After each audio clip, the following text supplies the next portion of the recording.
Well, this is the joys of trucking. I am I'm sitting here still in Virginia. Um Basically waiting. My fate is in the finance company's hands, and or whether or not I decide to go take on this new T680 Next Gen. It's not a lease purchase, it's pretty much a purchase. Um, I guess due to the fact of the extended warranty and, considering it's a new truck, they are pretty confident that they can, I guess, make their money back if I decide to not pay for it, which is surprising. So, I don't know what to do. I'm just sitting here pretty much waiting for the finance company to call me back. They called me this morning, but I was probably sleeping. They called at like 8 o'clock in the morning. And, when you don't have nothing to do, you don't set a clock because, one, you're freezing to death in a coma, I guess.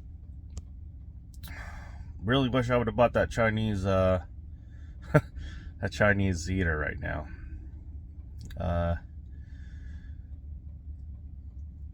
I could go get a hotel. Could go get a rental car. I'm being very stingy now with my money, I guess you could say.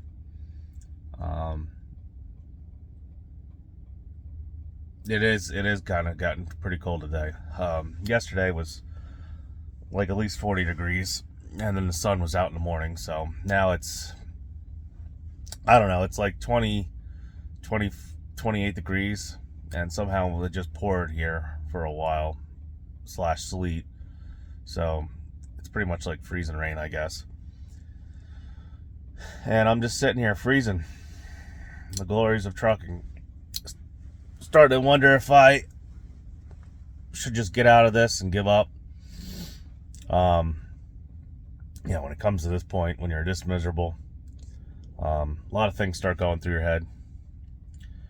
But this is the stuff that can happen to you. For everyone that shows the good, videos or just guys just generally breaking down.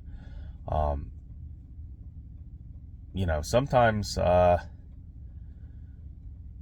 your options are a little bit different.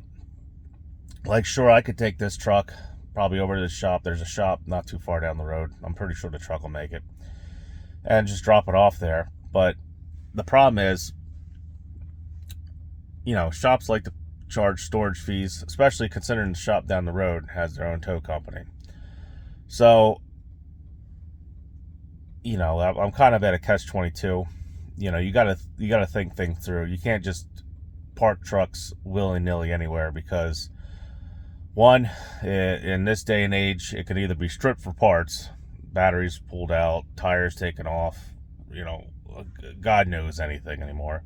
Or two, it could be towed, and you're liable for all the charges. Considering that I'm still kind of trying to keep this truck, like I said, and waiting for the finance company to get back to me whether or not they're going to finance me for a rebuild.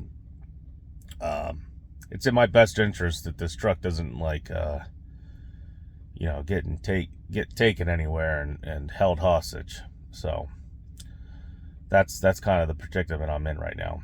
So I'm pretty much somewhat forced to stay here and freeze my butt off. I'm just glad it's not colder.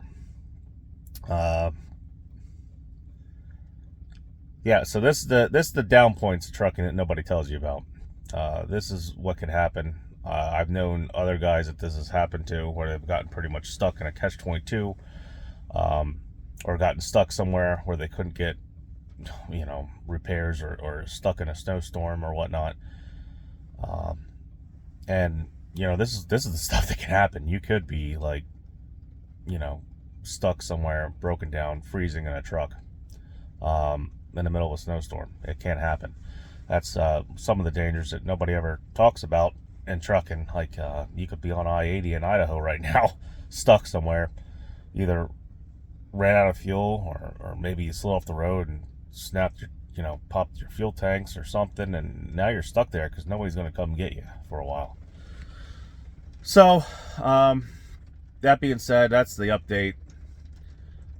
Just waiting on my finance company to approve me for a rebuild. I'm going to say it's a 50-50 shot.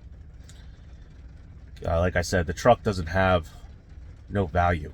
That's pretty much, the thing. Although they're a pretty good finance company for trucks, and they do a lot of equipment, so I don't know, I'm surprised the way they even talked to me, and they weren't like trying to harass me for money already and stuff, or call the loan, I guess you could say. So maybe they might actually come through and finance the engine. I'd rather go this route because I'd rather have a $1,500 or $1,800 a month payment than a $1,200 a week payment. Even though it is going to be a brand new truck with an extended warranty up to, what is it, like 6 years or 500,000 miles or something like that. Powertrain after treatment. The transmission's warranted to 7 years, 750,000 miles. So, I mean, that's not really that bad of a deal. But the term's like 42 months, and so you're pretty much cramming the entire load into, like I said, like $1,200 a week and stuff. That also includes the maintenance escrow for the truck and everything else. So that's not just the truck payment. That's maintenance escrow, and also just a regular escrow, I guess, for, I guess if I default or whatnot, they get that money. Now at the end, I get all that back, and I have the choice to either sell the truck back to them or, keep it. So we'll see.